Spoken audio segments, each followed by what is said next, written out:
Ghana moves against styrofoam pollution. Welcome to Igbo Voice News TV. No, Igbo Voice News TV. My name is Precious Adugo. Aha m bụ Chigozie Akụbụgali. Today is Wednesday, 27th May 2026. Taa bụ ahịa Nkwọ ka ọnwa Mee gbara mkpụrụ ụbọchị 27 n'afọ 2026. The Environmental Protection Authority has announced that takeaway packs and other styrofoam products will be banned across Ghana from January 2027 as part of efforts to fight plastic pollution. Ụlọ ọrụ na-echekwa gburugburu ebe obibi Environmental Protection Authority ekwupụtala na a ga-amachi akpa nri styrofoam maọbụ takeaway packs na ihe ndị ọzọ dịka ya n'ofe mba Ghana niile malite n'ọnwa Jenụwarị afọ 2027 iji buso mmetọ ihe plastik agha.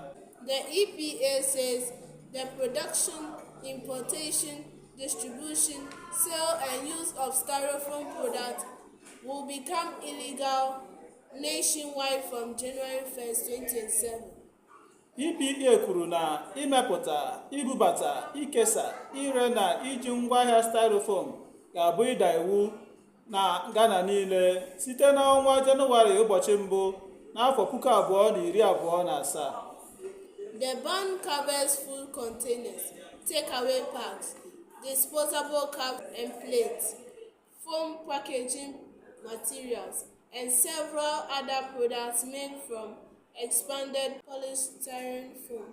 Iwu ahụ metụtara akpa nri, takeaway packs, iko na efere a na-atụfu mgbe ejiri ya otu ugboro, ihe nkwakọ ngwaahịa foam na ọtụtụ ngwaahịa ndị ọzọ eji polystyrene foam wee mee.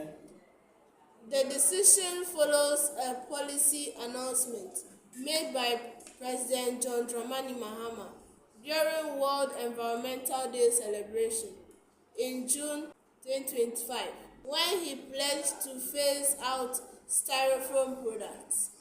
Mkpebi a sochiri nkwupụta onyeisiala John Dramani Mahama mere n'oge emume World Environment Day n'ọnwa June n'afọ 2025 mgbe o kwere nkwa iwepụ ngwaahịa styrofoam n'ọrụ. Government officials say styrofoam contributes significantly to plastic waste, blocked drains, flooding, and environmental pollution across the country. Ndị ọchịchị kwuru na styrofoam na-ebute mmụba ahịhịa plastik, igbochi mmiri n'ime nwara mmiri, ide mmiri na mmetọ gburugburu ebe obibi n'ofe mba. Businesses, restaurants, food vendors, importers, and manufacturers have been directed to begin switching to reusable, recyclable, and environmentally friendly alternatives before the deadline. Agwala ụlọ ọrụ azụmahịa, ụlọ nri, ndị na-ere nri, ndị mbubata ngwaahịa na ndị na-emepụta ngwaahịa ka ha bido iji ihe enwere ike ijigharị ma ọ megharịa ọzọ wee dochie styrofoam tupu oge ahụ eruo. The EPA says certain specialized products used for medical, laboratory, scientific, and diagnostic purposes will be exempted from the ban, subject to regulatory approval. EPA kwuru na ụfọdụ ngwaahịa pụrụ iche a na-eji n'ọrụ ọgwụgwọ, nyocha sayensị, n'ụlọ nyocha ahụ agaghị adaba n'okpuru iwu a ma ọ bụrụ na ndị ọchịchị kwado ha. Authorities say the period between now and January 2027 will be used for public education, stakeholder consultations, and preparation for enforcement.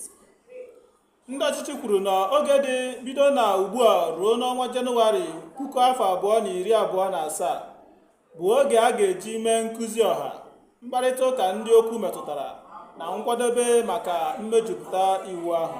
If fully implemented, the ban could mark one of Ghana's biggest environmental policy changes in current years, affecting how food is packaged and sold across the country. Ọ bụrụ na emejupụta ya nke ọma, iwu a nwere ike ịbụ otu n'ime mgbanwe iwu gburugburu ebe obibi kachasị ukwuu Ghana mere n'afọ ndị na-adịbeghị anya, ma gbanwee ụzọ esi akpakọ, ma na-ere nri n'obodo ahụ. You are watching Igbo Voice News TV, English News Igbo Interpretation. Ị na-ekiri Igbo Voice News TV, akụkọ n'asụsụ Bekee, nkọwa ya n'Igbo. Kindly like, share, comment, and follow or subscribe for more news updates and more. Biko kpatara anyị aka n'akara ozi ndị a. Thanks for watching. Daalụ maka ikiri anyị. See you next time. Ka ọ dị mgbe ọzọ.